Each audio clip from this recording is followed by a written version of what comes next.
Njengoba ungibona-ke ngilaphindile sengihambe yonke le ndlela ngaze ngafika la.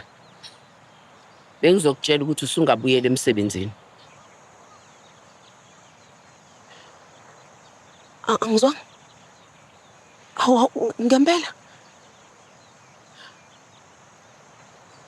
Angithi uMethron wayesethe nje vele. Ngicela ungangikhumbuza ukuthi ngathini. Angikhohliwe nakancane.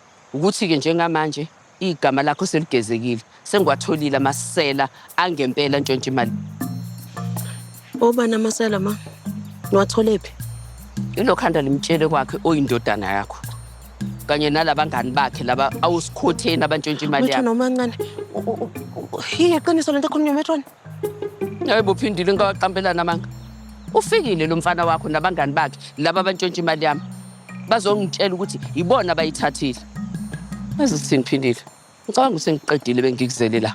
Sengibuyele emsebenzini manje. Solo kancane Methron. Ngicela ukubuza ukuthi uMethron njobe setholile ukuthi akumina. Lo ayemphica ayemthuka ethi untshontshe imali zakhe akaze uxolisa mhlambe. Xolisa. Sesifike kanjani lapha? Khumbula phindile. Wena ufeyile i-lie detector test. Nginamanga? Befanele ngicabangeni mina. Yazi ukuthini futhi enye into?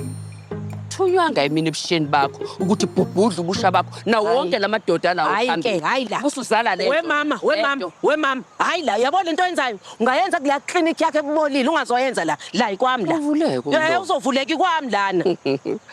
Yabona ile clinic ebolile.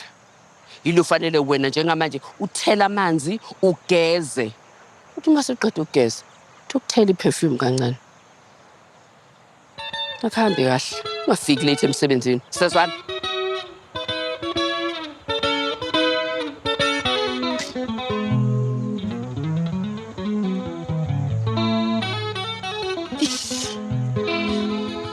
Yabona umfazi lo.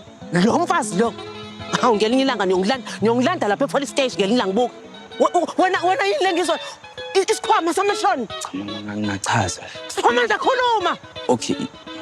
Ngiyaxolisa mlungile ngiyaxolisa kodwa bengasimi ngempela buka. Ngicela uhambe esikoleni ningaze ngikusakaze ngempama.